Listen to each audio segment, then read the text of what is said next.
Hello and welcome to the Eddie Conversation Podcast. My name is Eddie Vigil. This is episode number 104, and joining me today is Flip Law. Yes, sir. Glad to be here. Thanks for joining me on the show. Thanks for having me. I feel honored. Great. I want to give a slight intro here, and then I'll hand it off to you to talk about yourself.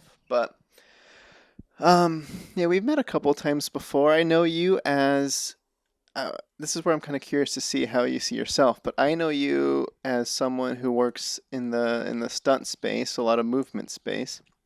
But I don't know too many specifics on that side of your life. And then you're also the CEO of Shift Training. Is that what we call it? Yes, sir. Yeah, Shift. Shift is okay. I'll hand it off to you. Tell me about that and maybe aspects of you that I maybe don't know that maybe you see yourself as. I don't know. Okay, cool. This is always an interesting question because I always go, which hat do I wear this time? So I would say you started with the stunt performer. So that is part of my background. And the way that I got into that is courtesy of martial arts tricking. And my background is a martial artist. So I'm what you would call a fight guy. There are other skills that I've trained and that I really also want to still learn. So that's one side of it. And then for shift training literally is the purpose of that business is to focus on how can we positively impact the quality of human interaction. And we have different ways of approaching that. But I would say the core thesis is understanding the value of holistic health, mental and emotional health and wellness, being able to take care of yourself in all different facets and like how we connect with people, because that's a huge part of our life, right? So that's the underlying thesis of the business. And we find different ways to approach that, whether it's events to bring people together, whether it's events where people have time to, like our social fit club, where we get to work out, hang out, go do that and be vulnerable and connect and try to create spaces where people can just genuinely do their best and connect well with others. So that's a big part of shift training. Okay, that sounds great. Yeah, connection is kind of everything, right? Yeah, absolutely. Absolutely. That's everything. So I know I want to talk about, like, I was going through the shift training Instagram in prep to, like, I want to talk about certain topics that you've covered before and dive a little deeper, because those clips on the Instagram specifically, they're the short, Yeah. they're the short condensed lessons, but I'm like, there's so much more here that we're not talking about, and I want to hear like even your perspective on even what you said on there. But another thing that kind of brought this together as well was I shared with you episode 100, and that was my my I'm sorry episode is I what loved it. is what it's titled. Yeah, thanks for checking it out. And I was talking through lessons that I've learned, like some recent epiphanies essentially, and you had highlighted a couple that I want to talk about here and dive into. But Let's do it. so I'll hold that for a second though, and I want to give more foundation on you and your background, being that you're working in this like mental health space, and this like we talked about the stunts as well. Like, can we hear an origin story of what's brought you to this point, and Sure. even where you grew up, like all that kind of stuff? Sure, absolutely. Okay, so where to start is actually the question. Wow. So I guess I'll go stunts and then into shift, partially, partially somewhere at that time, like go something like that.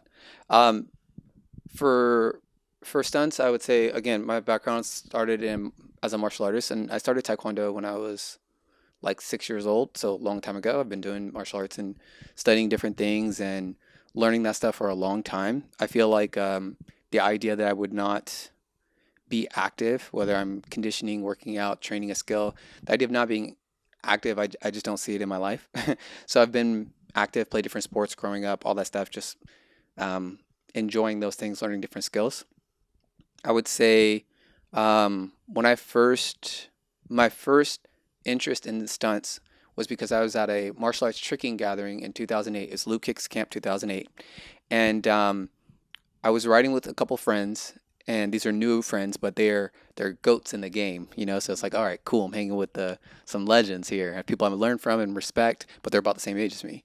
So we're talking about, oh, what are you doing outside of here, or what's going to be next? And some of them were like, oh yeah, we're thinking about driving down to LA and pursuing stunts and being stuntman. And I was like, wow, that's awesome. I got to go back to school and get my life together because at that time my life was just like in shambles. So I was like, I got to go to school, get back on a plan. I got to do something to organize my life. And so I did that, and they went and did that, and it was really cool being in school, but watching them get some of their first breaks and seeing them on screen and like being like, oh wow, and like in some of their first big breakthroughs, like they're in a suit or in motion capture, but I know their movement. And the moment I saw it, I was like, oh, that's so and so. And I was like, oh, that's cool.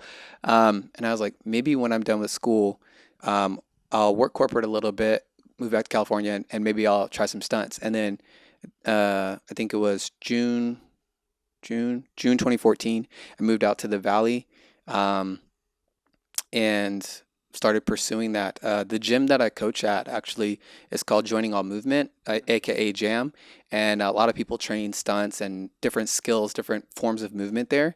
But there's a lot of people who are in the stunt industry that are there who do that kind of work, and just being in the water, being around it, kind of led me to that. It was just I thought it was cool, thought it was interesting, and took a shot.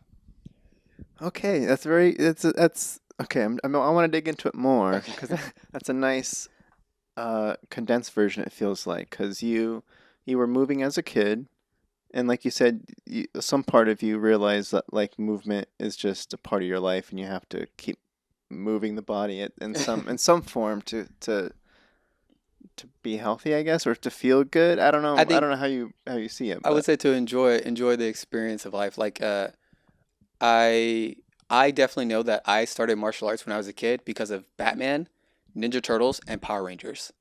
it's got the Batman on right now. 100%. So like Okay. that definitely influenced me, and I think that just thinking that it's fun to do that kind of stuff probably is part of that. I think a little bit of that always stuck with me, even when I was focused on different things in my life. Um, and then knowing that it could be possible and hearing other people near me do it was kind of like almost like permission to give it a shot. No, it's great. It reminds me too of because you were when you got into movement, you were thinking about Batman and superheroes and all that. And I know that mine came later, but I'm thinking about how Spider-Man was my was almost like watching the Tobey Maguire Spider-Mans was Yeah. me thinking about I wanted to be an actor first, Oh, that's cool. which got me into thinking about filmmaking, and then I found my way to actually not enjoying acting but liking the crew side. And Mm, but Spider-Man, Batman, okay, yeah, no, yeah. for sure, that's what influences us. Perfect. Perfect. Yeah, uh, absolutely. um okay, so I don't think you mentioned, but okay, so you mentioned you had you felt like you had permission because you were seeing it, people that you knew were making it happen, so it felt the attainability factor helps a lot. Um, and then you worked corporate for a while. Oh, okay. So, all right, that's part of the I went to school to sort myself out, and I went to school for interactive media and web design. So I worked as a any type of like initial design field you can think of. So now like a lot of those responsibilities are split into different roles. But when I was in school and the things I was learning, like we were learning the start of like mobile responsive stuff and things like that before it was normalized because this was like 2009. So like Androids and iPhones were still in early versions, and people designing for those types of things was new. So like doing UI and UX, doing animation, having to do the graphic design, having to do fine art, and all of the different things, and learn the code, and all that was part of my experience in school.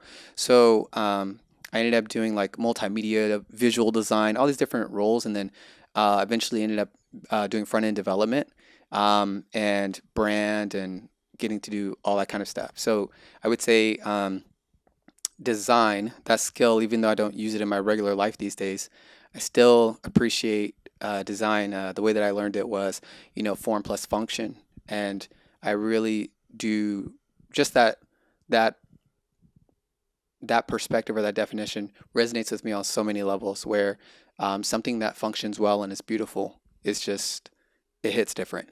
So, yeah, that's what I was doing. So, did you enjoy it while you were doing it, or was the move boiling in the background the whole time? Like, I'm gonna get to LA and I'm gonna do the thing I actually want to do, or how did that play? For me, it's a little bit different. I think in that case, it was like um, I wanted to do both. I think what really made it different for me was one of the places I worked at. So I worked for a couple like small businesses. Well, actually, one of them wasn't small, but I worked for a couple of businesses, and um, it's more like the culture or the way that stuff gets done or the process. You know, a lot of people. I think the saying is something like uh, people are willing to take a pay cut to do something that they enjoy, or if it's a place they love, or like most people don't quit because of certain things. They quit because of their boss. Mhm. It wasn't my direct boss, but it's my boss's boss. I'm gonna be honest about that. That made me leave that company and start freelancing, and so I did freelance work for a little while as well. But it was more like I enjoy doing this, and I want to do this other thing too. And then Mhm. the way that I usually do this is something along the lines of at least for things that are just for me. Because shift is a me plus others thing, but something that's just for me, it's something along the lines of I will do this until it no longer makes sense in terms of how I want to grow or develop as a person. So I can enjoy this. I might want to pursue it. Stunts is one of those things that if I didn't do it, I would have regrets. Like I know that I would be older and I'd be like, man, I wish I should have, coulda, woulda. Yeah. So I was like, well, let me do this while I can, while I'm around the right people. Um, While you're young. while I'm young, you know. Yeah, absolutely. So it was always a little bit of both, but not this until that. It's more like both of the things make sense until the next thing. Okay. No, that's nice. That's nice to hear. Cause yeah, okay. I just wanted the clarity. Yeah, yeah, I yeah, wanted for clarity sure, on for that. sure. All right. So you found your way to LA, and you still work at you still train at Jam? Is that Yeah. something you still do? So I still coach there 3 nights a Or week. coach? Yeah. Yeah, I coach 3 nights a week. I would say I maybe train there like once a week, but I'm normally in the gym working out, like lifting and preparing for Spartan races. That's one of my new things that I like to do starting since last year, and I really enjoy that. It's fun. I miss I think miss challenging myself physically, like really just having to dial in, lock in, be consistent, be diligent, and see what I can get out of myself. No, that sounds fun. That sounds fun. I struggle with that. Uh, those Spartan races they are kind of scary. Like I like the idea of showing up Yeah. and just having fun and doing the best I can, but training for it is a whole other aspect. So I that's think you cool. I think you just have Yeah. to have a good plan and be like enjoy the No, process. for sure, Yeah. for sure. Okay. Now I'm thinking about let's see, where do I want to go here? Um let's switch over to I want to dive into some topics regarding the shift training, Awesome. and then we'll work our way back to stunt. I have some questions about that field too, just in case. I feel like people might want to Okay. know stuff All right, awesome. because everybody wants to do stunts. In a Nah. way, they think they do. All Yeah, right, yeah, they yeah, think yeah. they do. Um, all right, let's start with um, in episode 100 that I referenced. The one aspect that you had called out to me was talking about trust, and let's start with that, and then we'll move into some other stuff that I have planned here. But for context, I believe let me try to remember what I said Okay. just to recalibrate, and just in case you haven't listened at home. Um, I was talking about a lesson that I had learned with. I'll say an old way of thinking for me was trust was, or actually, I even in hindsight, I was battling with it at different times too. It's like, is trust something that is earned, or is trust something that is given? And how do we determine if trust is there, and how if trust is broken, how do we get it back? Like all these kinds of questions. And my thinking was Like if I reflect on myself, trust is something that I am almost like I can feel myself giving trust over. Like trust is being handed over, and then when trust is lost from the other party, I don't really quite know what I can do to repair trust. And thinking that if I do enough or if I cross off a checklist, the earning the trust is like I've been handed a to-do list or a checklist. It's like, okay, if you do these things, I'll trust you again. Right. And then I feel like I've fallen into the trap of trying to, I don't know if it's approaching it the wrong way or like I'll take on the responsibility of like if I don't do these things, I won't receive trust again. Um, but then I have to remember like I have choices that I have to make. I have decisions on my end, but at the end of the day, trust is in the hands of the other to give to our interpersonal relationship. And trust is on my end too. I can give trust or I can withhold trust, but it's not something to be earned per se. Is my stance now, and I'm getting more firm in that. But then you wanted to talk about it, so I'm Yeah. curious. Yeah. So I think that especially when you mentioned the list, the to-do list to earn trust, um, I have such an interesting perspective on this, and if it's okay with you, I'm gonna go. Go for it. All right. So um, I my perception is that the idea that trust is something given or earned or like it's a like it's an object or good that you trade. It is, to me, my perspective is it is not that. It is, we say like, oh, trust, how important trust is in a connection or a relationship, right? Instead of realizing it is a essential component of it and you share it. You cannot give or earn it or whatever. And at the same time, you can also give, earn, and lose it. So it works in two ways. Or my perception is that it works in two ways. Um, that I can have an expectation of a particular person, and because they don't meet that expectation, I do not trust them to handle my wants or needs based on the role that I have assigned to them. And I think that's not how you should evaluate trust.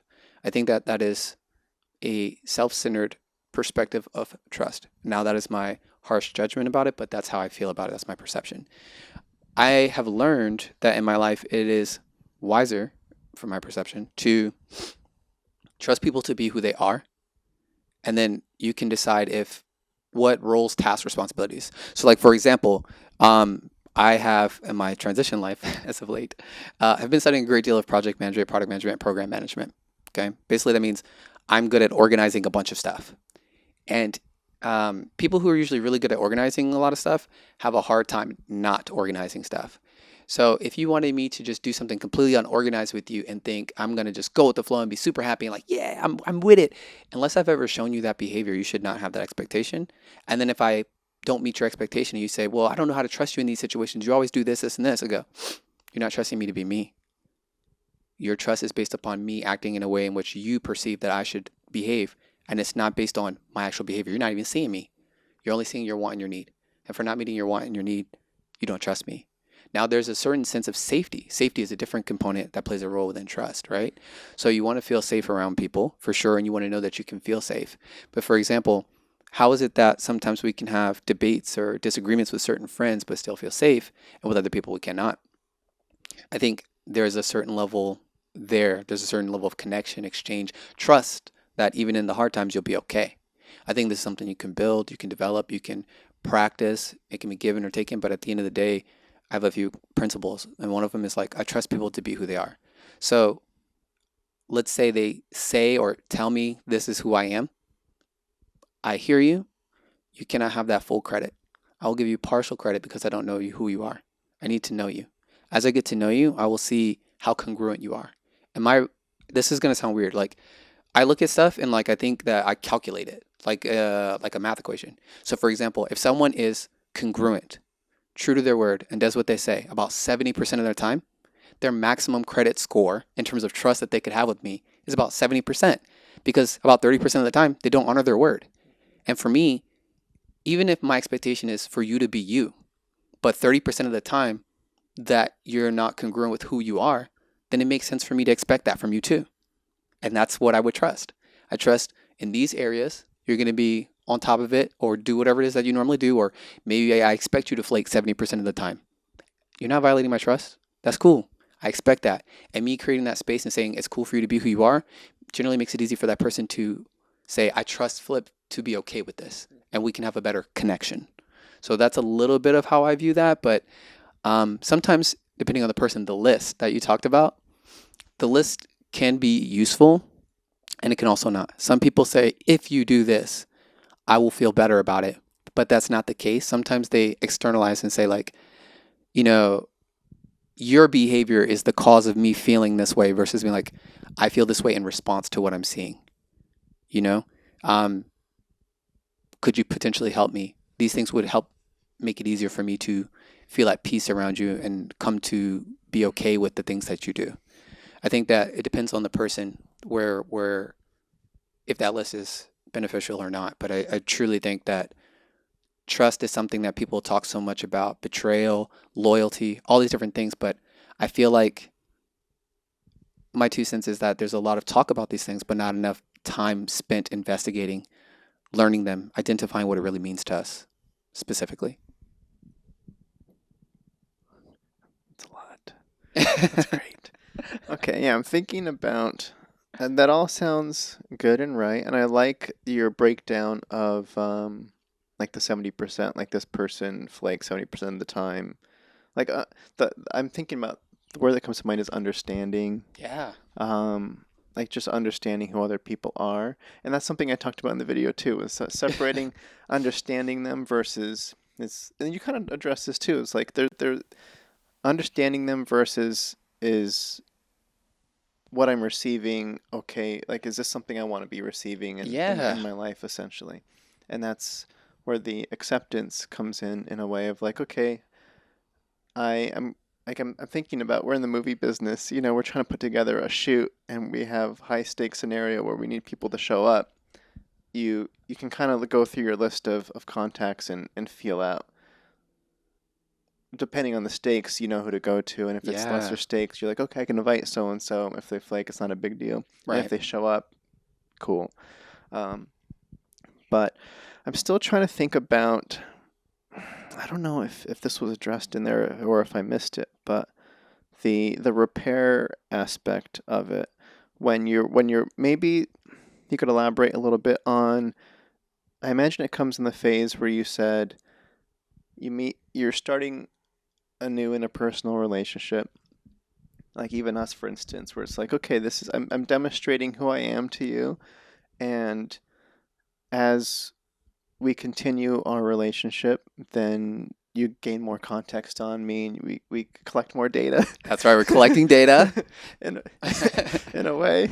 Yeah. And once like I step out of the realm of who you thought I was, and you like maybe you were handing over trust. I don't know, like I don't know how to put it in the verbiage that you had it, but as we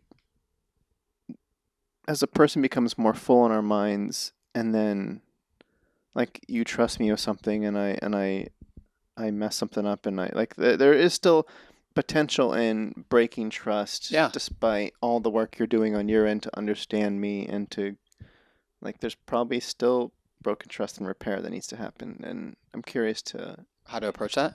yeah, well, how to approach it and how yeah, I guess. I think all right, so this is going to vary from person to person, but for me, it's something along the lines of if we have a conversation about it. Let's say I discuss how that experience felt and what it meant for me and why. We have that level of conversation. And you say, "Well, this is where this came from, this will happen and why." And without blaming or trying to push off or not assume responsibility. Not getting defensive. Yes, because if you get defensive and you try to not assume responsibility for your part in the dance, you're honestly opting out of the dance. So I want to be clear about that. When you don't take your responsibility, even if your role is a small role, let's say we're on set and you don't want to do your role on set, you're effectively opting out of being part of the project. You're effectively choosing to be out of the connection in that moment. Now, I think if we have that level of discussion and the context is followed by, well, what can we do going forward? Or how can we make an adjustment that we're both good with? And then we are in agreement. Uh, there is a definition of agreement that I really, really like. And it's not just um, saying we think the same thing or like, yeah, we both think that's a good idea. Agreement to me means alignment. We are now decided or committed that we are going to act, think, move, feel in that direction. That is an agreement. That's like a bond. That is a covenant. So we now agree. We have a new agreement that this is how we move. And if we both go, yeah, and that's honored, we're good. Forgiveness is easy. Grace is plentiful. It's everywhere. We get it all the time. We receive it all the time, right? So it wouldn't make sense for me not to give it when I receive it all the time. So it's like, all right, cool. But if we have a great conversation and we just feel good, but there's no changed behavior and the pattern repeats, it makes sense that someone's going to continue to not trust that behavior or feel unsafe when you keep doing something and they keep saying, this hurts, this hurts, this hurts, or whatever it is that they're saying. Sounds good. Yeah, okay. Because you talk about it. You said opting out, Mm, and that's what I was thinking about. Is it takes a lot. I'm reflecting as well, of course. Like something that feels new to me is even understanding what I'm feeling at all. Like there's the stages of the body of like once you tell like not very long ago, if you said, "Hey Eddie, when you did this, you made me feel like this," my alarm bells would be flying off mm. the rails, and I'd be like, I'm a horrible person. I'm not good enough. Oh no. I'm incapable. I let him down, and he hates me now, and I'm no longer deserving of love. Like all that kind of stuff Right. will all fly through my head, and then slowing it down and even figuring out why I'm feeling that way and like taking the responsibility and working with you through that, like that has like even now I feel like that would be more difficult for me, but getting the relationship to that place, I I mean I love pushing for that and having people around me that can have that level of conversation I think is really helpful. And then I guess it's when we're interacting with people that don't have like maybe we're not they're getting Yeah. defensive or they're not doing that, but we do care about them or we do want them in our life in some way. I guess that's where the percentage starts coming Yeah. down. But I don't know.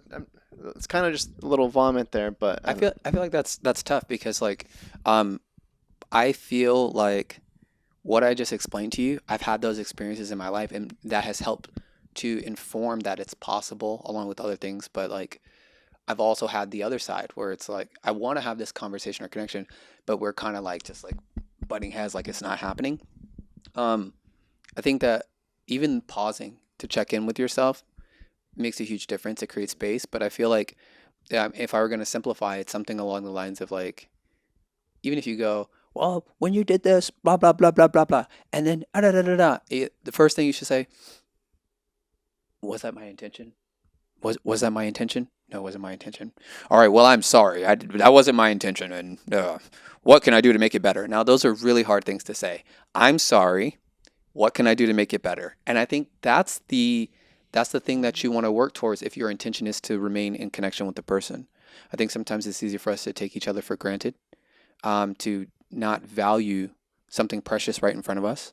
Sometimes that happens, but I think the more often we can say, we can check and see, and it's different when someone is, I'm going to use the word perpetual victim. That's the phrase, Mhm. where they want to externalize or blame, blame, blame. It's easy for us, and I'm going to say us because what you talked about struggling with, am I a bad person? And checking all these things for yourself. I have experienced that as well and struggled with that. And part of it is also just realizing, um, in my choice to really understand that person's feelings or understand what might be going on beyond just their feelings. So their feelings and their perception, my feelings and my perception. And if I were watching two other people have this interaction, what does that look like? that's made it easier for me to just be okay with having my feelings in the situation and choosing my response. Thank you. I'm also thinking about, now that we covered that end of it, I guess also I'm remembering now what I was wanting to get to too is feeling what I'm feeling is almost like stage one Yes. is getting to feeling it, and then stage two in my mind is translating that into what does this feeling mean? Yep. Kind of like, why am I feeling it? What does it mean? And then once I figure that out, then stage three is communicating it. And this is where it comes to, I'm not on the receiving end of you telling me that I messed up. It's me actually, like, you did something on set, and I want to come to you and I want to Yeah. vocalize it because I'm feeling something, like, I don't, something you did made me feel something, and I'm like, I want to, like, I want to bring it up, and that's where that's difficult on my end with approaching the potential. It feels very, what do people say when they don't want it? Like, they don't like conflict, or like I'm a recovering people Oh, pleaser. recovering people pleaser. so so it's like, oh, I don't, I'm afraid, I'm afraid like, I'm worried that I'll lose the relationship in a way if I vocalize Yeah. that you did something, and I'm almost short circuiting my feeling, the stages that I just described with that fear, and that's been a lot of work to figure out. So I I'm think just you saying. I think the way you said it was great. That fear will stop that. Yeah, fear will stop that. I wanted to ask you a question. And when you Sure. when you when you think about that approach, like I want to bring something to attention because I felt this, I experienced this. How do you what is what is your intention or aim, or how do you present that? How do I present what I'm feeling to you Yeah, yeah. in that So in that scenario? if something happened on set and you felt some type of way about it, something happened, and you wanted to bring it to that person's attention, like you kind of Yeah. just said. What is the intention or reason for bringing it to their attention, or how do you approach that? I think that makes a big difference. So I'm curious. Yeah. Intentionality. You're asking about intent. Oh, I guess I'll reframe the scenario, if I Okay, may, awesome. to make it a little bit more personal. If you didn't show up to the podcast today, Hmm. but you confirmed last night, and and then today you bailed or something, and I'd be pissed off because I'm like, well, I set aside the time. We've confirmed. I don't get, like, did I do something wrong? Like, but I would want to address that with you, and I guess the intentionality behind it would be like, it's almost feels boundary setting, but it would be with the purpose of, like, I still think still like you as a person, or I want to repair that because I did feel like there's potential there and, like, a good conversation, and it'd be great to figure out what went down versus letting my head race Right, on right. why you bailed and stuff. I don't know if that answers the That question. does. That Okay. does. That's a great answer. When I encounter this sometimes, um, having discussions with certain people that are part of my regular life, and one thing that I've been trying to get better at, I've been getting practice, I've been getting some reps, but I'm not as good as I want to be. And for those who don't know me, I'm one of those people that has like ridiculously high standards for themselves. So I'm probably decent at it, but I'm not as good as I want to be. I want to be masterful at it. So the challenge that I've been working on is because I think the more I explore myself, I genuinely realize that I want to understand, because in understanding all that spinning in the brain, I can then use it to make my peace or be accepting of something. Like people want closure behind certain things. They want to know, they want to understand, but you can also create your own closure. For me, I go, if I'm still in the connection with this person, um, depending on how big or small it is, I will, and how much energy it's going to cost me, I will bring it up as in like, hey, when I observe this, I kind of felt this type of way about it, but I want to understand what led you to make that choice or what happened. I want to understand. Yeah. And it makes it easier for me to be more accepting of the experience itself for myself. And I'm basically going as if I'm asking for help. I'm asking to understand them, and I'm asking to help me a little bit uh, afterwards. And that usually opens the space for a little bit more discussion. And then after that, um, it also lets me see if the person is concerned about how I feel about certain stuff or not in that particular moment. There are some cases where, what needs to happen may come secondary to how someone else will feel about it. So sometimes, even if we're meeting a need that we have, but we know someone else is going to be upset about it, we still have to meet the need. We might not know how to do it without making that person upset, but we might be willing to be considerate of it. In that discussion, I would discover that. And then I would know, okay, to adjust my expectations accordingly. But that being able to just ask, and because I don't understand, gives me clarity. And I feel like when I have a little bit of clarity or have the opportunity to understand something, I'm far more accepting of it. Okay, that's great. I'm thinking about so a word that came to mind in that too, and I have another question as well. But um, there's a level to that that feels, I don't know if feels even the right thing. Directness sounds very important to addressing these things. Like I I have been fluent in subtextual conversation through my life, and I'm now more realizing the importance of kind of the almost the shorter, more firmer, direct statements, just to what call it what it is, or say the thing versus beating around the bush and dragging it out, and it's like just say it. That's how what I think in my head. I agree with you. I But agree.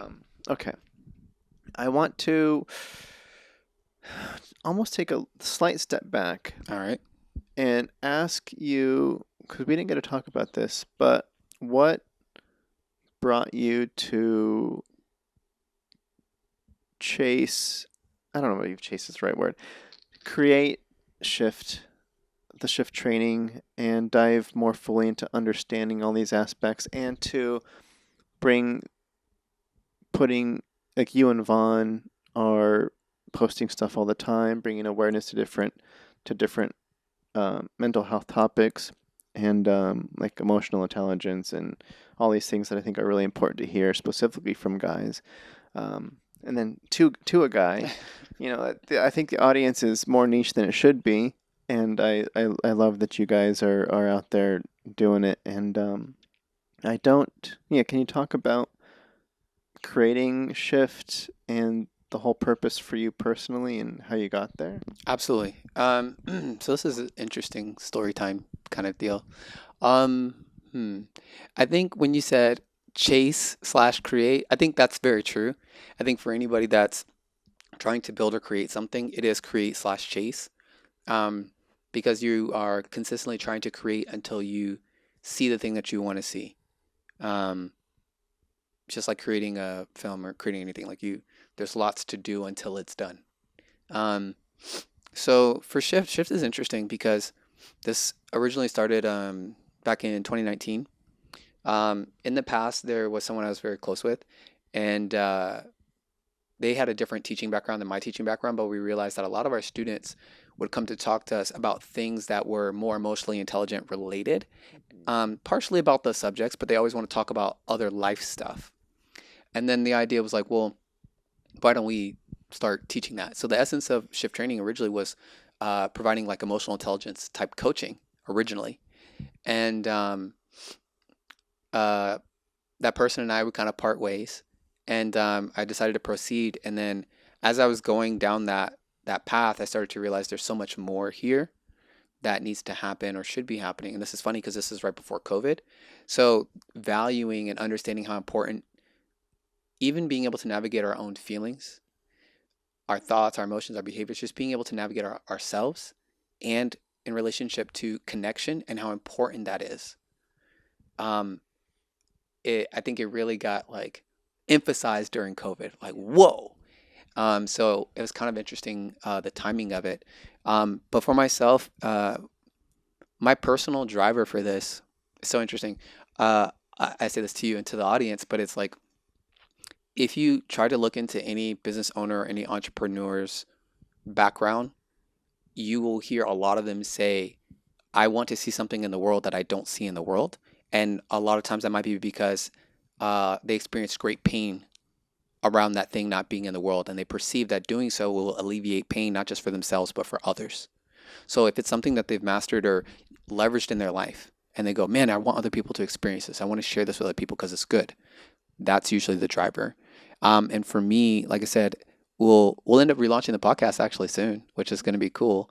But we're changing the whole format because we want to discuss with other people what their thoughts on how we can improve the quality of human interaction. So we're going to take more of an interactive approach to exploring that. But the thesis that we have is really around being able to better navigate how we feel and how we express that and how we communicate, how we connect with others.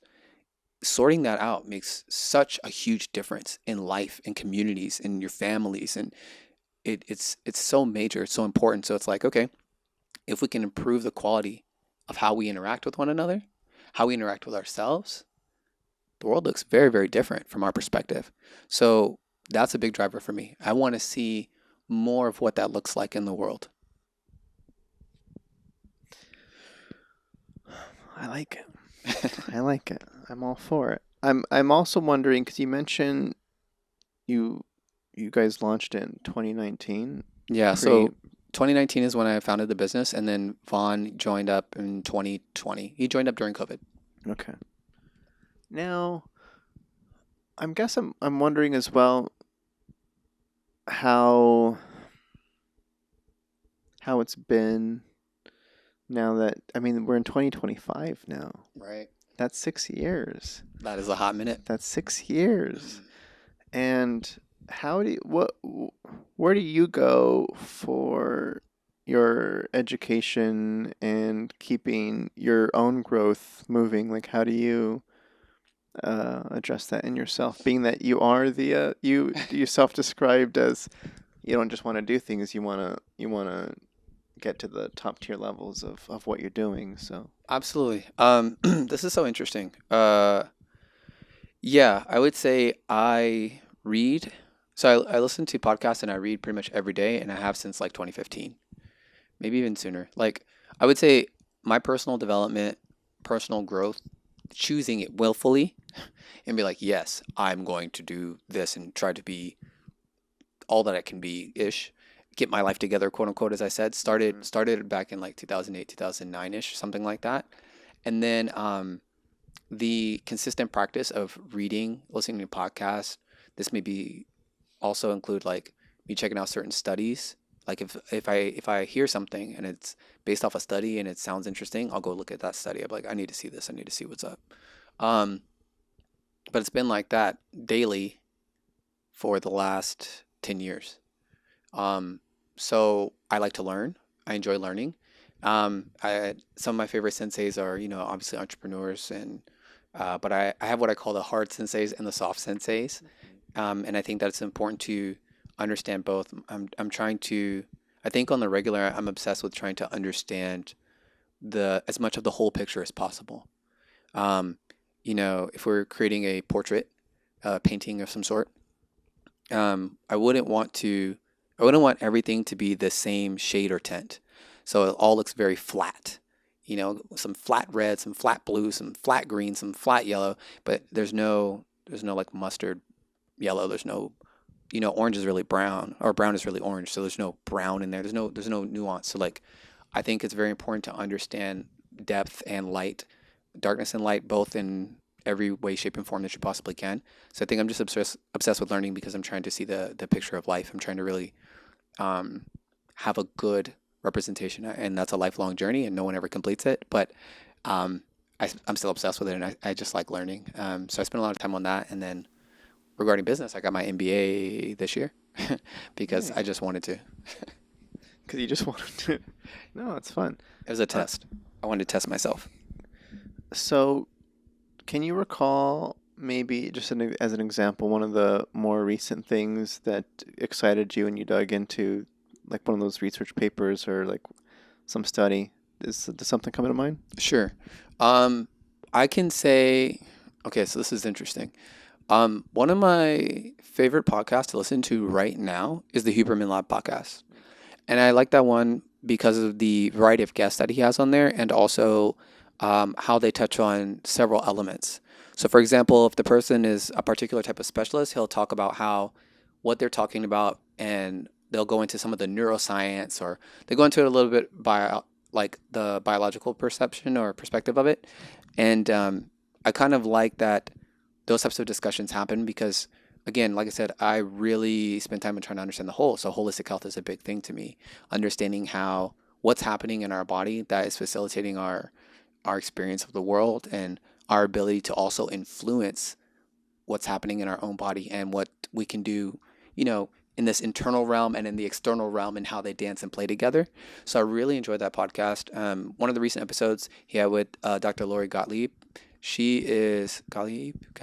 I always say her last name wrong, but Sounds right. yeah, okay. She's one of the what I call soft senseis, but one of the relationship senseis. And that's what she specializes in.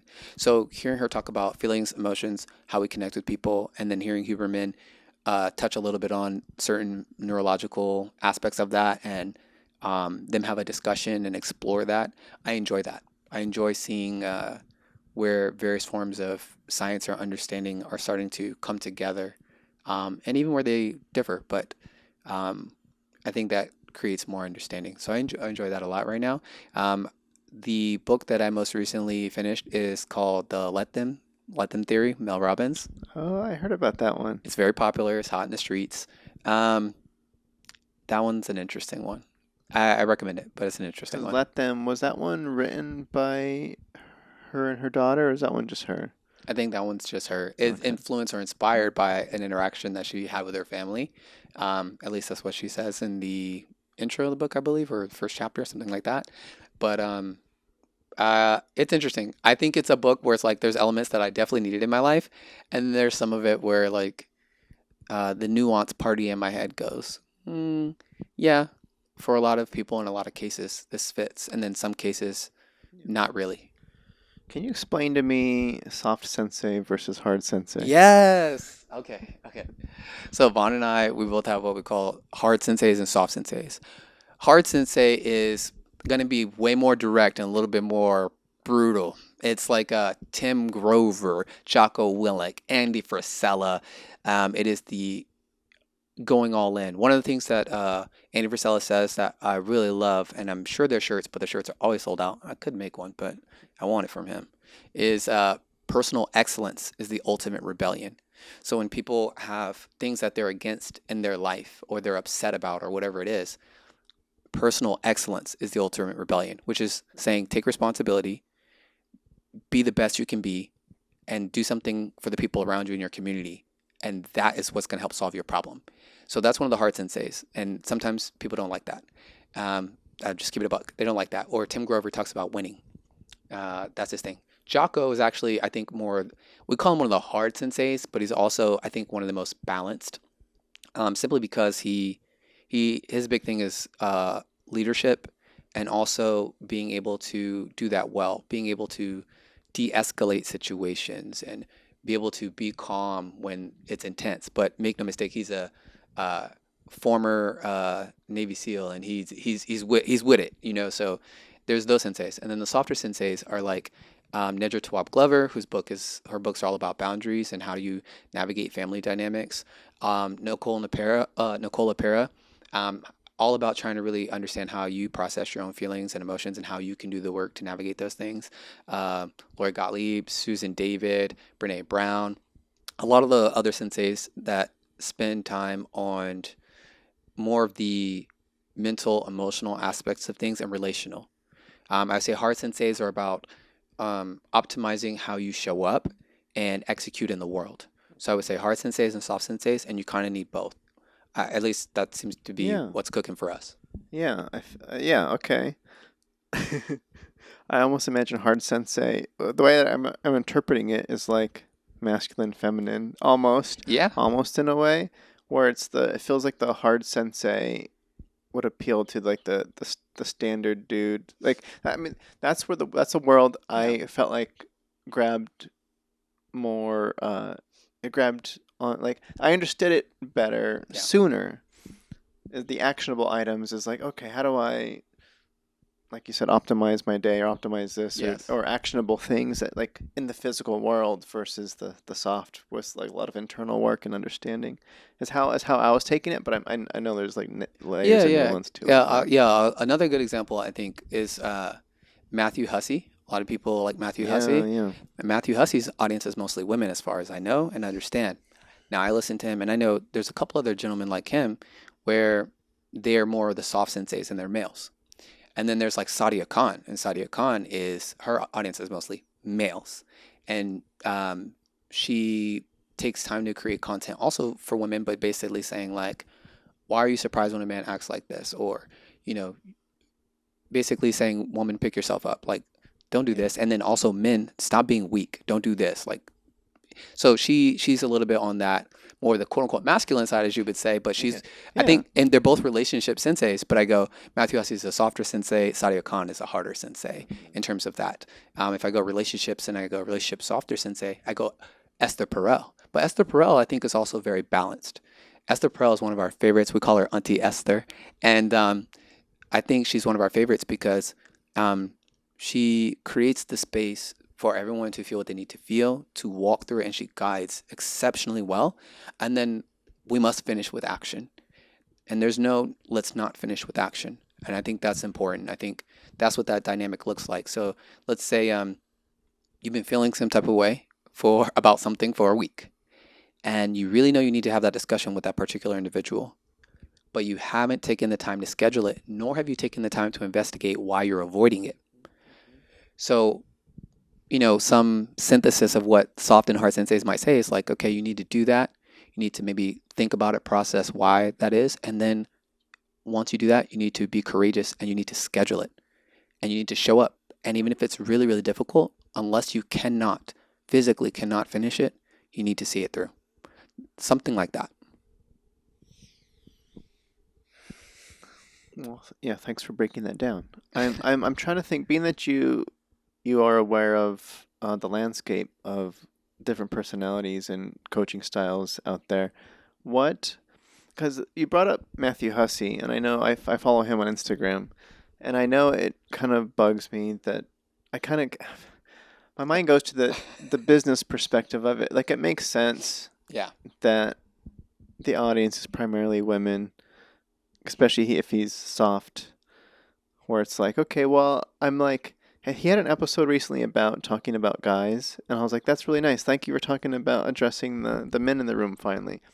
But from like a business perspective, more women are actively seeking this self understanding, even from a young age, and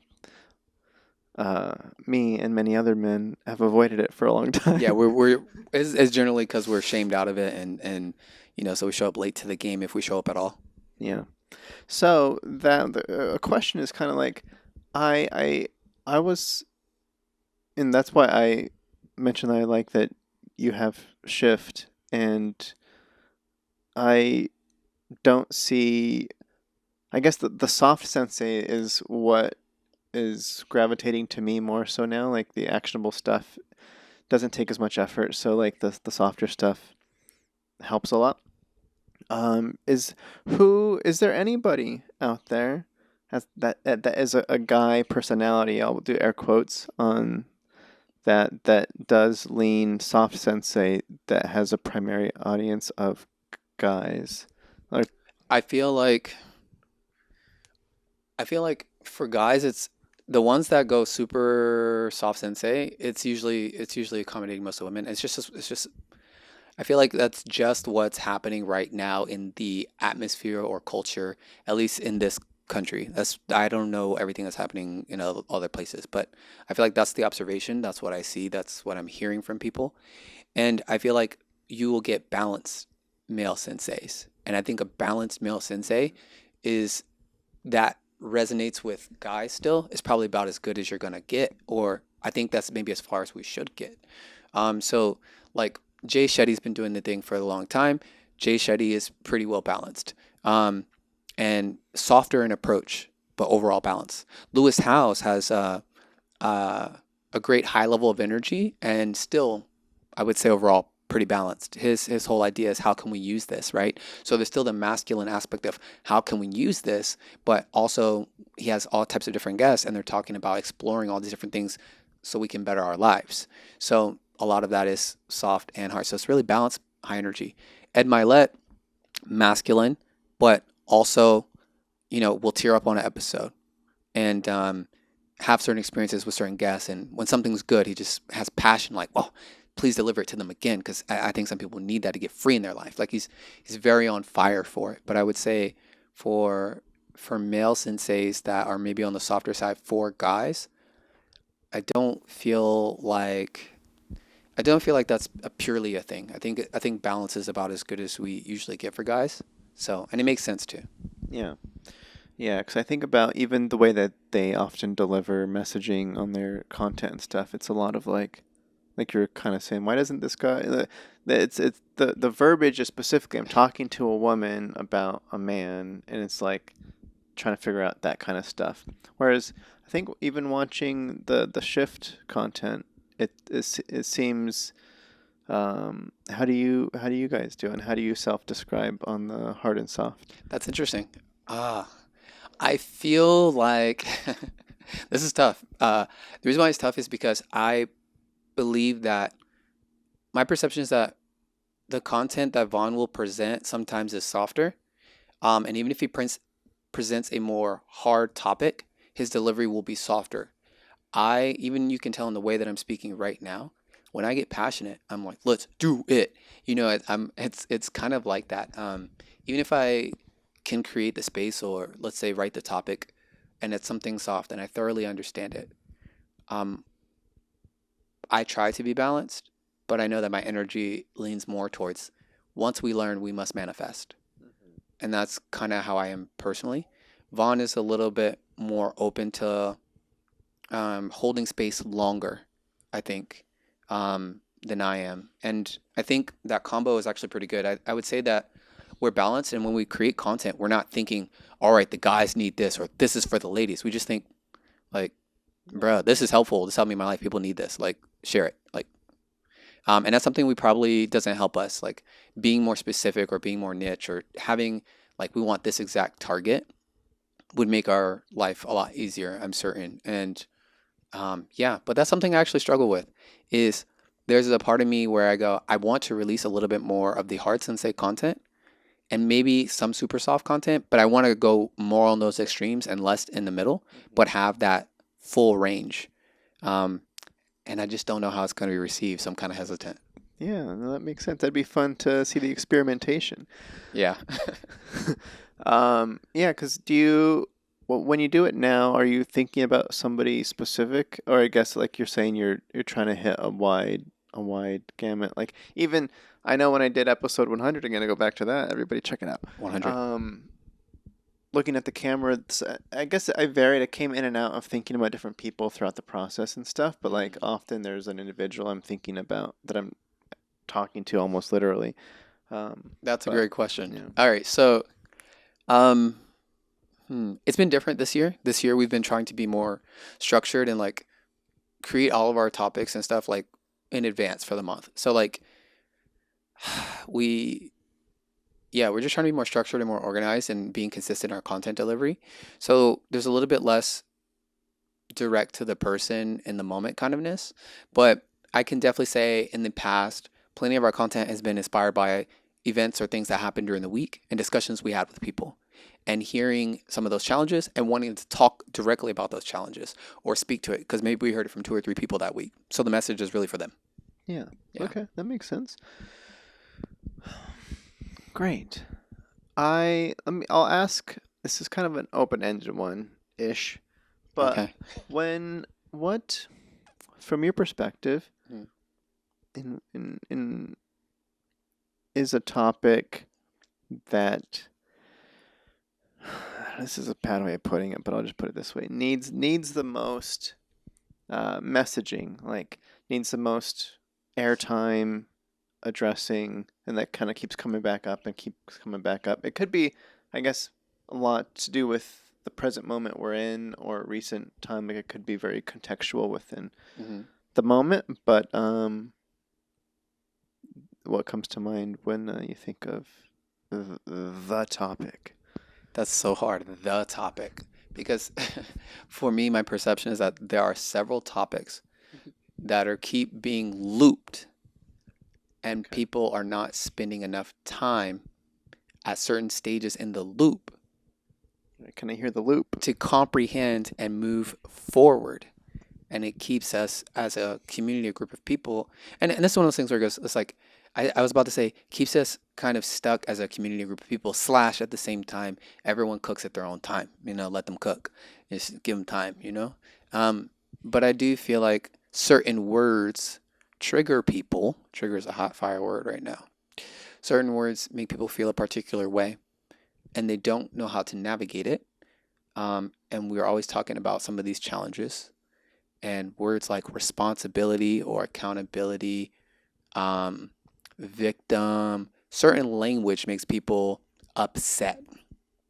Um, Certain dynamics bother people, like rights and responsibility. And a dynamic that is talked about more, I think, these days is there's a lot of talk about rights, and people don't want to talk about responsibility, but they go hand in hand. You need both. Without both, there's chaos either way. Even if you create such stringent order where there's no sense of rights, you're going to lead right to chaos anyway. So it's dichotomies. So I don't know if there's a particular topic. I feel like one area where I feel like the first step, if I were going to say like, here's an area where I feel like if people spend more time here, then we would we would have an opportunity to grow or change things a little bit in our lives. Is I'm gonna go with um, mm, this is so hard.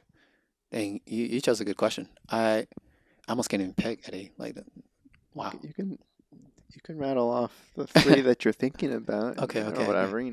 I'm gonna start with um personal responsibility slash growth.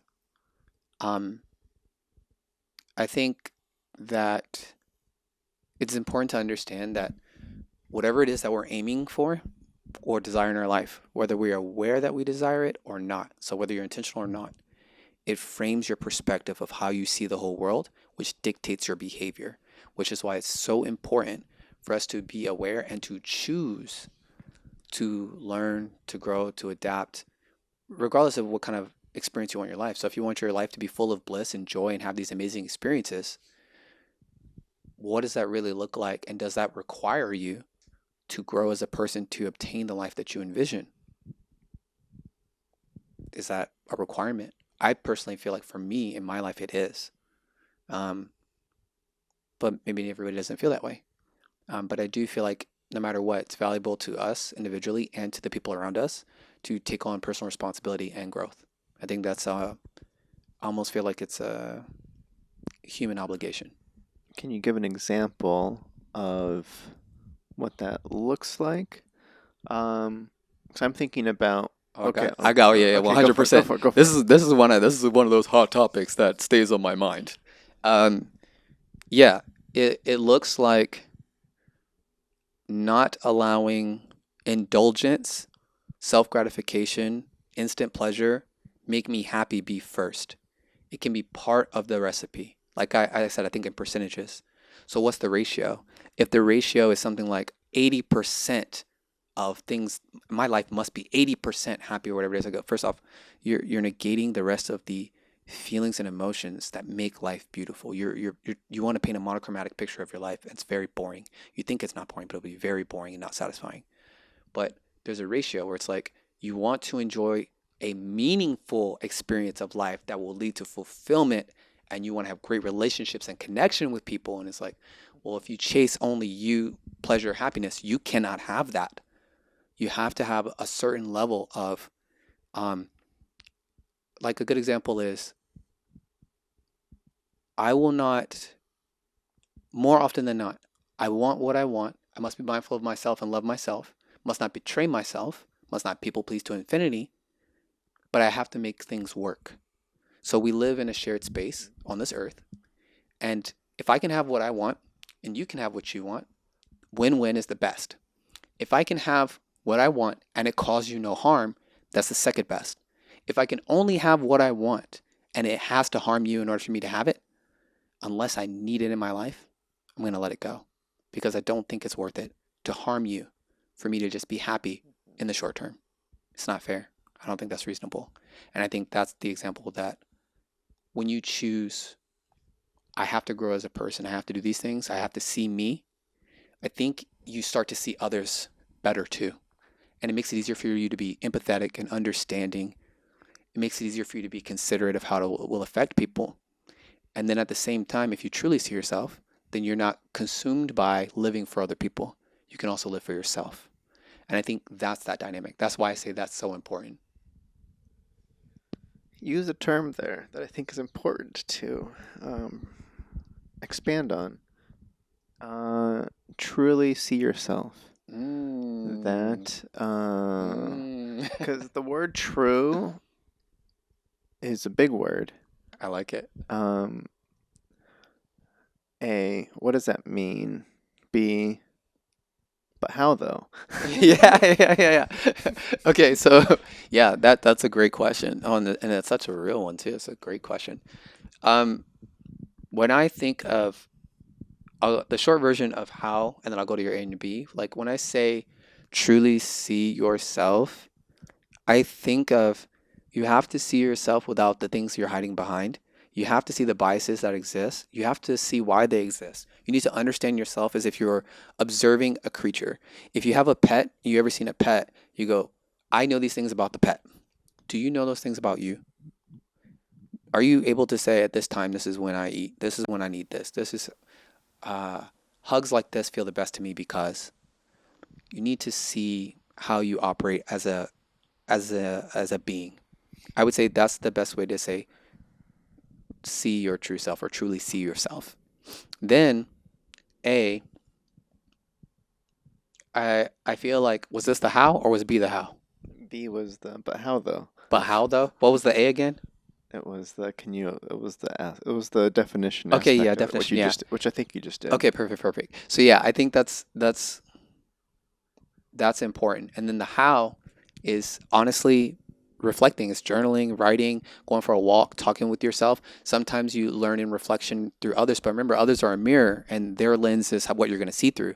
So, whatever lens they have, when you go to see yourself, you have to understand that is their lens. So, this is also the other part where we said, I don't live for, you don't want to turn into people pleaser or living only for other people and neglecting yourself because then we go back to the self betrayal, right?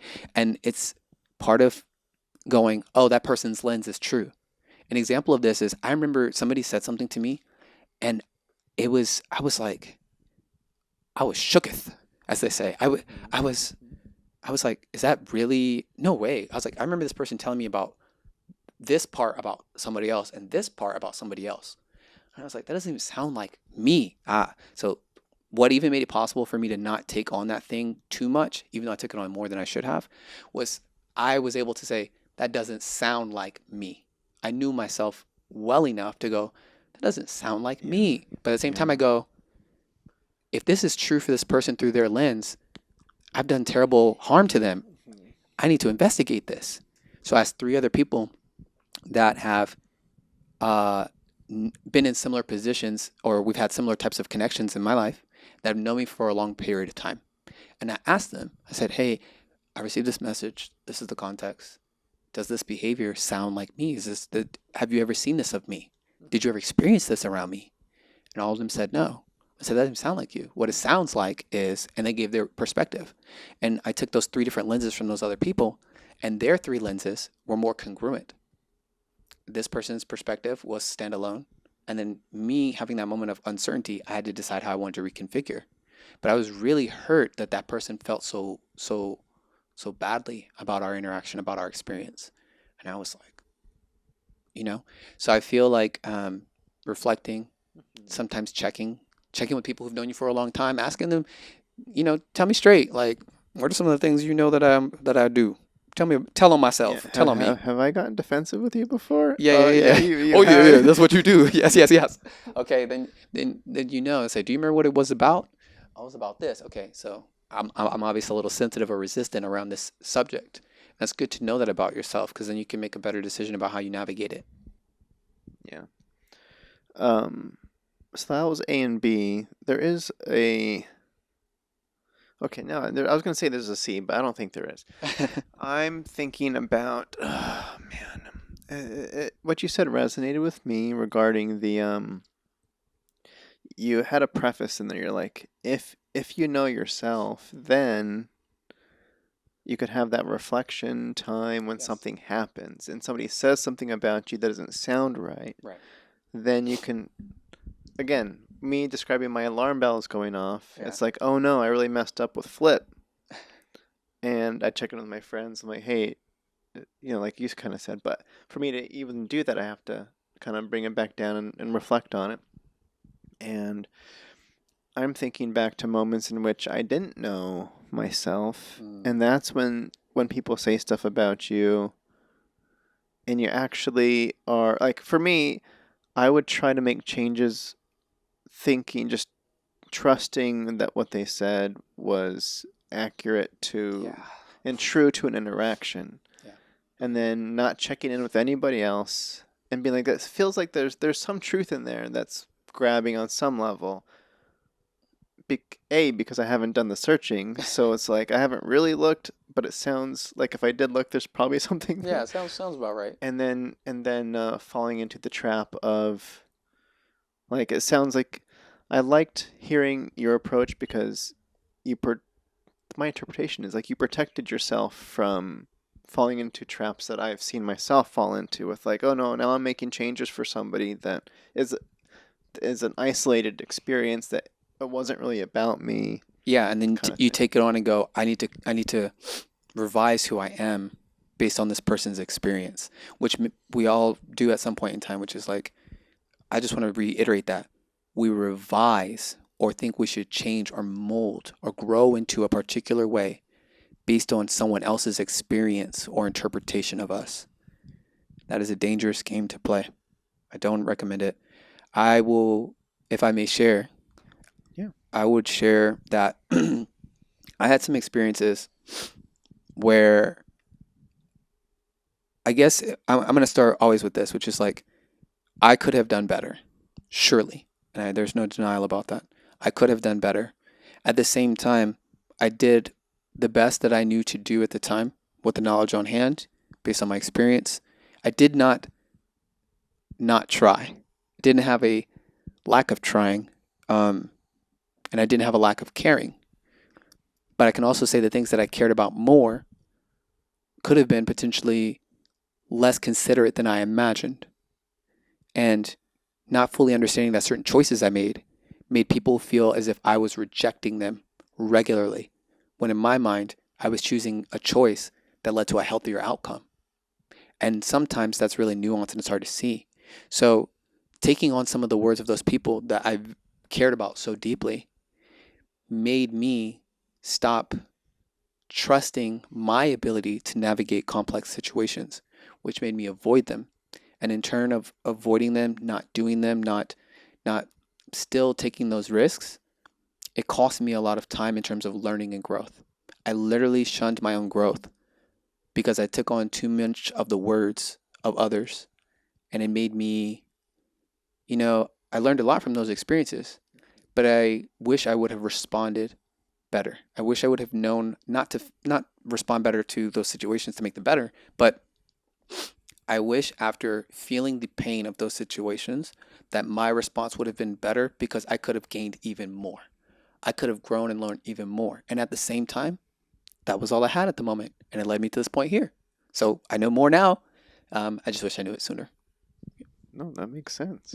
That makes sense. Wow. Great stuff. Thanks. Thank you. Thank you. Our time is flying here. Um, man. Okay, let's hit. I am really happy with all of what we've talked about there. I'll hand a little bit of it off to you here. Do we want to? Because we can't ask the audience. We don't have a live chat going. Okay. But you want to stick in the shift mode and talk more emotionality stuff, or do you want to give some people some context on stunts Mm, or your own? Well, we'll definitely talk more about your life, but yeah. We can do a little bit of stunts. We can do some of both.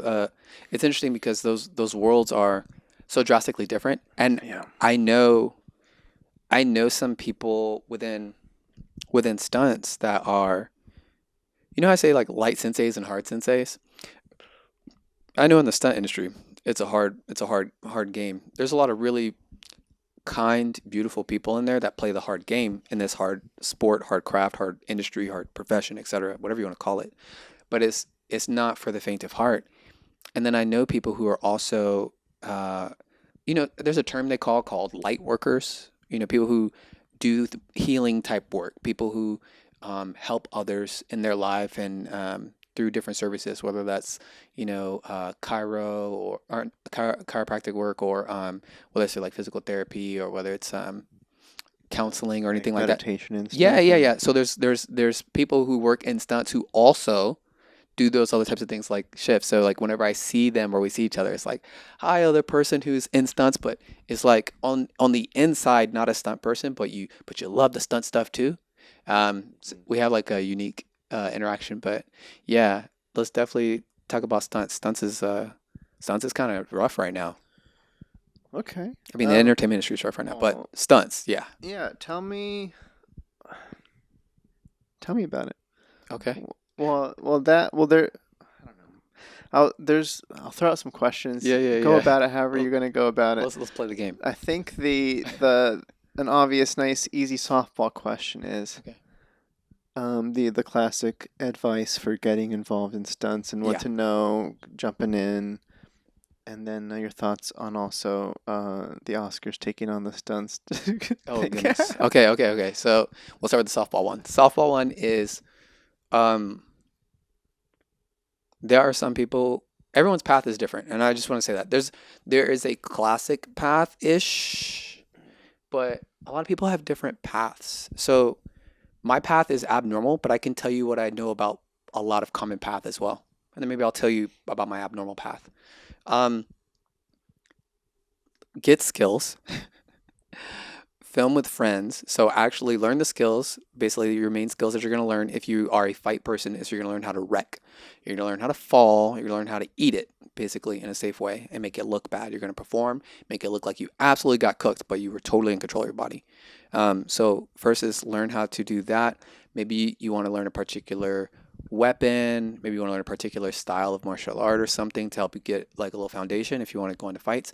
But if you're going to go in as a driver, then the path is completely different because you're a driver. So pick a skill, learn a skill set, start to film that skill set so you can build a reel, try to demonstrate that you can do a job. Start looking up and reaching out to stunt coordinators. Try to hustle them if you can find out where they're at on set. Don't find them at their home. Um, don't do anything bad. But if you can do that, or send them an email and let them keep you in mind. Get on the stunt directories. So there's a few different online directories. Put your information up, put your headshot up, put your picture up so they can see what you look like. Because sometimes look is a big factor in the industry, right? It's like, what do you look like? We need you to look like this for this particular project. And sometimes just your look alone will get you work. But you can also get fired for not having the skill. So if you have the look and you have the skill, then unless there's someone else more seasoned that they already know or trust, you're going to get hired. You're going to get a chance. Do your best. Do exactly what you're supposed to do. Don't do anything you're not supposed to do. Act like a professional. Handle your business. Thank the people who gave you the opportunity, and make sure you build a relationship with them, and then keep it moving. That's the simplest way to put it. My path is abnormal. It's abnormal. How beneficial is it for a newcomer to? Because you mentioned like gain the skills, like pick a lane. Like I'm thinking about more the fight choreo and Hmm. fight fight stuff. Yeah. Um, how beneficial is it to be like go to jam and stuff. Like just be like Mm. a like is that a place where I would go and just do stuff and hang out and be a sponge, I guess, or is that Yeah. So that's one of the or how else would you do it? yeah, the game has changed a little bit. I would say that in the past there's definitely a good amount of that. Um, there's a good amount of like, all right, let's go to the place where there's other people who are trying to do the same and be around them. But you also there's several places to train and be. And some people, when they're a little bit more established, they train at places that you can't access, or they only go shoot with their friends and train in private places with their friends. So it's harder to find them. It's harder to be like, where are these people? But if you know like certain places like Jam, Tempest, certain places where it's like this is where swordplay I think is another one. Places where people go and they practice these skills. Go be around them. Go train with them. Go shoot footage with them. Um, Stunt is an interesting game, and the part of it that makes me think of it as interesting being a stunt performer slash everything you just heard about Shift is there is a community element of it, and there's also sometimes like you only trust your friends or you only trust your boys. And sometimes like if you don't work with other people, if you don't take that chance to explore, you might miss out on tons of opportunities slash some people want to just keep it all close. Some people don't want other people in the loop. Some people don't want to give other people opportunities. So that's kind of the unfortunate side about the game, which is where like the other side of that, and we go back to that personal excellence is the ultimate rebellion. If you don't like that idea, just be so good that you're undeniable. Um, so yeah, that's kind of how stunts is. But sometimes you're given opportunities. Again, you have a particular look, you can do this skill, they only need you for that. That's cool. Work your way in, take every gig, every opportunity. When you're there, learn as much as you can. And be careful about who you ask questions. Don't ask the stunt coordinator super green questions. Make sure you show up knowing what you need to know. Ask some other stunt performers offset some stuff. And if you happen to build a relationship with someone that you happen to know that you can trust with the fact that you're a beginner and they go, yeah, man, I'll help you out. And they genuinely will help you out. You got to peep game yourself. That's on you. But if you have people that will advise you, get the advice and information before you go on set, before you show up. And when you're there, conduct yourself like a professional. Anything you don't understand, say, "This is the extent of my knowledge. Am I missing something here, or is this, do you want me to do it this way or this way?" These are good questions to ask, you know. Um, but yeah, I would say that's a little bit of that. Okay, no, that's great. Yeah. And then yeah, and then when you do get that relationship and somebody is willing to take you under their wing, show up, Yes. show up. Yeah, it reminds me of me starting out in film in the very, very early days when I wasn't living in LA. I was in Reno, and I was hungry to get on set and just start absorbing stuff and be like I was just like I'll PA for free, like just get me on set. And it's a non-filming town, and there's like just pockets of people that had their own little crews and teams for the most part, and nobody would let me in their circles. So that's Uh, and then I had to go out and develop my own community essentially. yeah. So that resonates with like it's not too dissimilar from No. That's different personalities. Yeah. absolutely the same. Absolutely the same. Some of the first opportunities that I had to be on set was not as a stunt performer, but as a stunt utility. And it's because a friend of mine was helping with a project, and it's a smaller project. And it's like, all right, cool, Flip, here's an opportunity for you to come be on set, come, learn this. I'm like, yeah, sure, it sounds good. And I would go and I'd be there, and then sometimes I would see people that I know that are from Jam or something, and they're the stunt performers. And I talk to them, like, oh yeah, Flip, oh, that's cool, and just hang out with them. And I can say I have always and will always be grateful to anyone who's ever helped me in my life ever. But um, there are certain people who have looked out for me that I did not initially expect would look out for me or help me, even though I kind of knew them, and they've looked out for me a great deal. And then there's some people that initially started looking out for me, or I thought they would keep looking out for me, or whatever it was, but they stopped. And part of it is like I must have messed up somewhere, or I must have signaled to them that I don't want their help anymore, or done something. And I just go, okay, I got to make my peace with that. And then build new relationships. Have to keep doing what I'm doing um, to move forward. Sounds about right. It's on how that works out. I mean, I'm experiencing some of that. Well, in a way of like some people stand out over time and some people fade out, and the initial perceptions aren't like it's like what did I miss, Yeah, or what were my values then and now, like we change too, so absolutely. And you never really know how it's going to play out. This is why when you have an opportunity to do that kind of work, do your best, connect with people, just find ways that you can more or less be on set and contribute to the project and be seen as a contributor or a blessing. Like it's good that you're there. I had a producer reach out to me to do some work as a AD or second AD actually. So that's why I said my path is weird because I've gotten to do other roles on set besides stunts. And this happened because I worked as a stunt utility on a gig like 2 or 3 years prior. And she remembered me and she originally reached out to me for one thing, and I was just trying to help her solve the problem. I said, well, I can help you with this, but I think you probably want somebody more experienced in this role or this position, and you want someone that has experience with this for these reasons. And she goes, oh, wow. So just being helpful to her. And I was like, is there anything else that you're trying to sort out on your set? And she goes, well, we need this. And I go, do you know what I do when I'm not stunting? Do you know what I do as a business consultant or in shift? And she was like, oh, wow, really? She was like, could you come be on set as a AD? We'll have you be like an emotional support consultant. So, or coordinator. You know how they have like an intimacy coordinator? Like, well, the nature of what we were shooting was intense and it had to do with like racism and things like that. So, like, making sure people were, because when you're in the scene, you're in the scene, but make sure people are okay on set after the scene, whatever it is, make sure that the actors involved are good. That's what I got asked to be there for. But originally it was reaching out to me to do a stunt coordinating job, and I was like, this part yes, this yeah, part no. that's cool. And I imagine maybe the crew as well, like anybody witnessing it could Yeah, be moved or affected in a way, but the people holding the camera or running sound on it, or everybody. anybody could be um could and that's cool that Yeah, you were able to provide that. That's yeah, fun. that was cool. Um,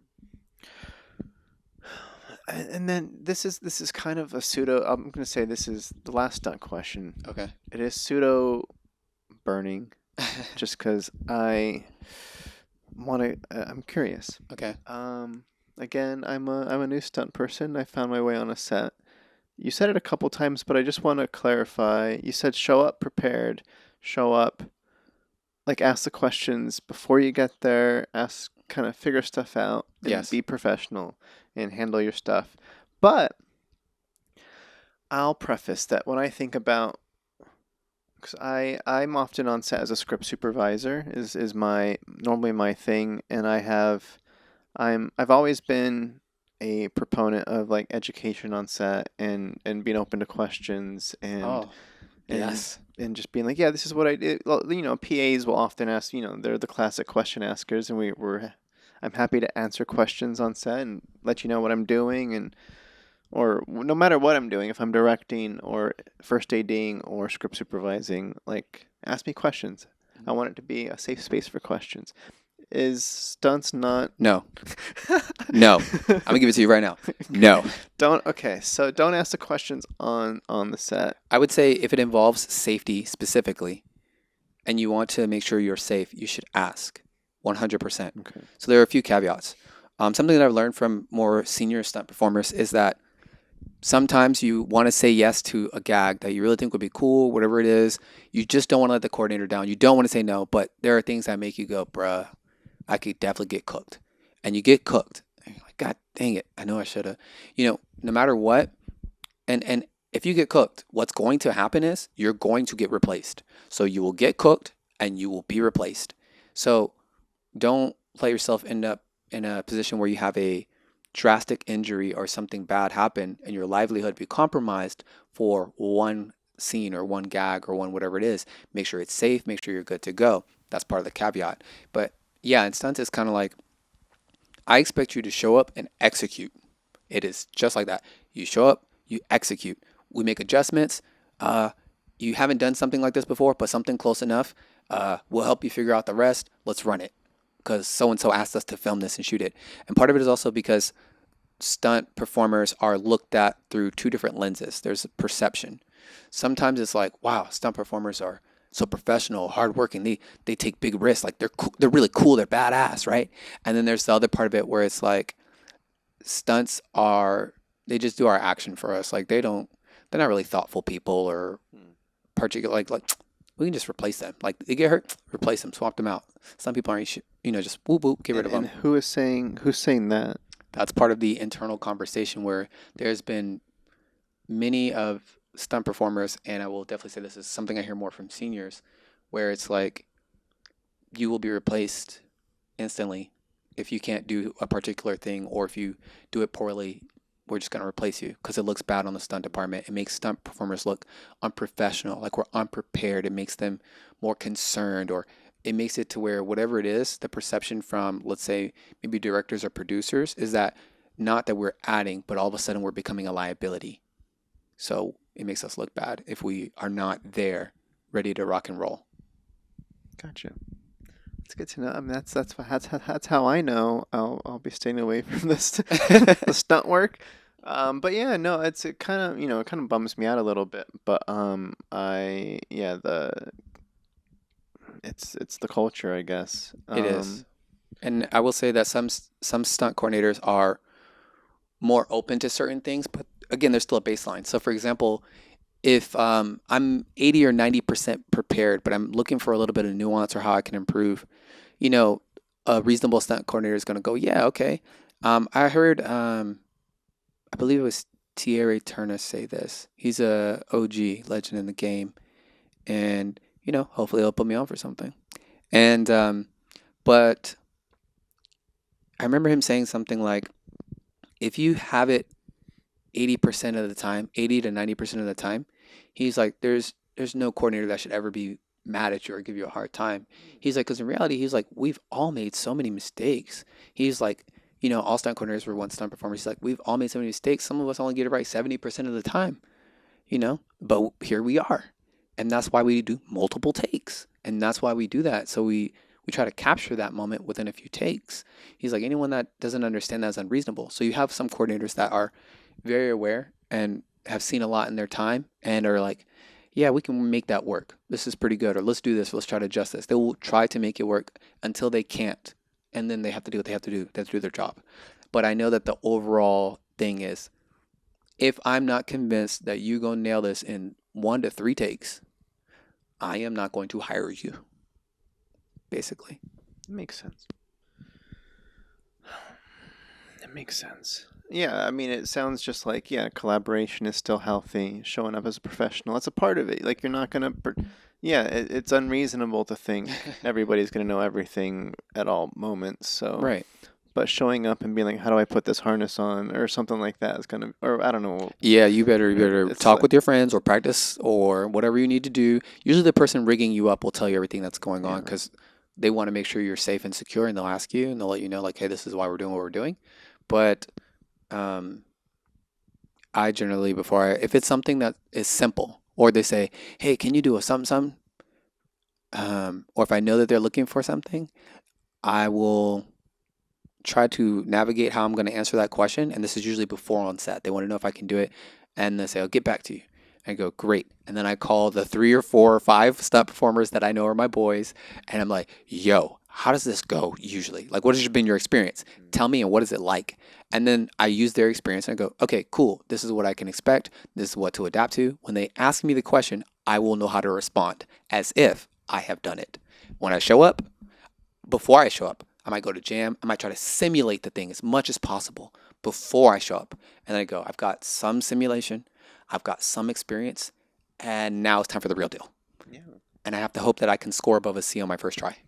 makes sense. No, yeah, that happens as a script supervisor too. You show up and there's I'm like, I've never seen this before, and you sneak to the side, you make some calls, and you come back with the answer, and then you pretend like you've done this Yeah, before. yeah, absolutely. Absolutely. Yes, yes. I feel like that's part of the game. Yeah. Okay. I just this you brought up safety, and I want to address this because I think it's the most important thing is not getting there's actors that think again, I think they want to do their own stunts or look really cool doing a fight scene in a short film or getting thrown in the dirt in a short film, and it's low budget, there's nothing around, and they want to be seen as they don't A, they want to get cast, and B, maybe they want it for their real, and C, they want to work with this direct, like all the kind of things, and they'll put themselves in positions that aren't safe, Yeah. and they'll let stuff happen that isn't safe. How do how do you have advice on how to protect, especially if there's no coordinator around to help you, or like, okay, yeah, tell me, and then we'll yeah. All right. So is this my response to my observation or suggestions to other stunt performers who might be working with actors in that position, or is this for actors who are pursuing that kind of stuff? Let's address the actor, and then let's address even directors Okay. too that are thinking about doing this. Okay. Number one name of the game is safety. Safety, uh, it goes something like this: no safety equals big liability. No safety equals additional bills. No safety messes with your budget. You think having safety messes with your budget. Wait till you see no safety. No safety messes with your budget. For actors, um, you know, I get it, slash, I almost kind of envy you. And as a stunt performer, I'll tell you why I envy you. I had an opportunity I was hyped about this. I had an opportunity basically fall in my lap. It was a blessing. And it was just because I was at the right place, right time, had a certain look, and was helping out somewhere. And I ended up getting my first like stunt acting kind of contract where I would have some lines and do my own stunts. And that's like one of those things that stunt people go, oh wow, like oh, they gave you some lines too, or whatever. It's like it's kind of like you leveled up as a stunt performer. But it was like one of my like first gigs. Like it was such a lucky break, bro. And um, I remember I was ready to do stunt stuff. And then like I practiced my lines. I was most nervous about my lines because I have no acting experience. So I was like, oh my God, oh my God, oh my God. So I'm worried about that. I'm not worried about stunts. I'm worried about the acting part. And we get there and I was rehearsing skating at the skate park for this particular scene with some of the other people who let me use their skateboards, and then the prop master had theirs. Use that. And I was like, and dude was like, yo, you can use mine. It's better than that, bro. You can use mine for this, for this. I was like, really? He's like, yeah, I'll use this one because you're not a skater. I was like, you're right. He's, oh, you're good. So I was like, oh, this is interesting. As a stunt performer, I've never seen anyone be like, oh, no, we'll make it easier for you. Actors, they're trying to make your life easier. I remember some of the days I was sitting with another person who's also a stunt performer, but also has more acting experience too. But he's a high level stunt performer. His family has been doing it. Galen Griffith, he's awesome, great guy, and he helped me practice for some of my lines. But he and I were sitting with the two main stars of the movie, and we're spending time with them on the first few days. And then the next time, we're spending some time with one of the other key actors, but still mostly with the stunt team, so with the stunt people that time. But my life hanging out with the actors was very plush. It was very nice. And then it's like, oh, it's your turn to go do this thing. And then I remember we were doing it, and they were like, oh, you don't even have to do that stunt. I was like, really? They're like, yeah, yeah, you don't have to do it. We don't need it for the scene. And like my life just kept getting easier being an actor on set. So it's part of it is fun to be in the intensity, to be in the moment, to have the experience and all that. But I also go, if you don't train or prepare for it and something goes wrong, if it's worth you accidentally potentially getting knocked out, first off, stunt performer, don't you ever hit your actor. We already know it's better for you to die than to hit your actor. So, And other actors don't hit other oh yeah, actors. yeah, and don't hit each other. But that happens too. But it's because of what I'm about to say, which is if you really want to do it, practice the skill. Practice the skill set to a certain extent, but anything that you go, it's not worth damaging my body. It's not worth having a big lump on my face because someone hit me in my face, and now these other things I can't audition for because I look like who did it. Um, you have to just think about it. Is it worth it? And sometimes I go, it's not. And sometimes it can be, but it's relevant to your level of preparation. How prepared? How how are you able to reduce the risk? And at the same time, like another perspective is if you don't let stunt people do their job, you're taking away from somebody else's livelihood. That's another thought. I heard this at one of the stunt meetings that I go to. There's a community hosted by Terrence Julian Stunts, and it's called Bridging the Gap, which is sensational. And I heard there's a particular actor who was there and his longtime stunt double. And they were talking about where there's a time in the industry where, like, for those who don't know how residuals work for stunt people, it's very different. And basically, if you didn't work on set that day, sometimes, like if you were there to double the person, but you weren't filmed, you would not get paid. So they would, yeah, that used to be a thing. So he said they talked about how like there'd be stuff that was going on, and sure, it's like, oh, just jump off this box or do this thing, and he would go, no, so and so, my stunt double is going to do it, and then they get to do that thing, and then they worked for the day, so they get paid. There are certain things that stunt performers are highly trained to do. Let the person who clocked hours on hours to show up and just be your shadow. Let them be your shadow and let them work and deliver those lines like you can, that like they can't. Like, do you make space for them to do them? Everybody shines, everybody wins. Thank you. My pleasure. Okay, let's close this out. I want to talk about the future. Um, what are you excited about right now? What's going on? Oh, fascinating. Um, Before we started, I was talking a little about being in a season of transition.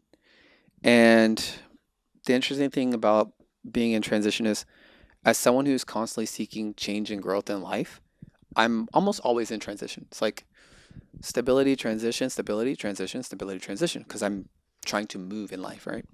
So right now, like I said earlier this year, I got my MBA um, in February, and then March, within like 30 days, I got my PMP certification, which is Project Management Professional Certification. And the reason why is because last year I decided that there are a lot of different things that I do that we didn't even talk about, but it's a lot of different things that I do to make a living out here living in California, because it's not a joke. And I don't want to do any of them. I want to stop doing all of them. And I'd rather do things that I'm good at and like to do. And a lot of those things coincidentally fall under project management, product management, program management, and ironically have been also part of my path the last few years, just not in a formal capacity. So I've been seeking roles like that and formal roles like that to try to put myself in a better position time wise, financially.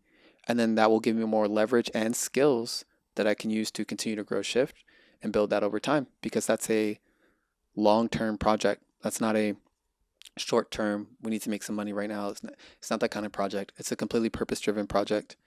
And it's service focused. Um, and like we mentioned earlier, I have a passion for sharing, giving, whatever it is, but you know the saying, you have to fill your cup too. So some of the things that I'm doing are not filling my cup. So I'd rather do things that I'm good at, with skills I've sharpened, with at a place where I feel like I can really contribute and it be meaningful, and continue to fund my other passion project at the same time.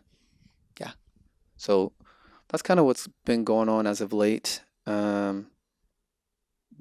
So currently on the market, if you're looking for a project. Oh, you know what? This is something really quickly.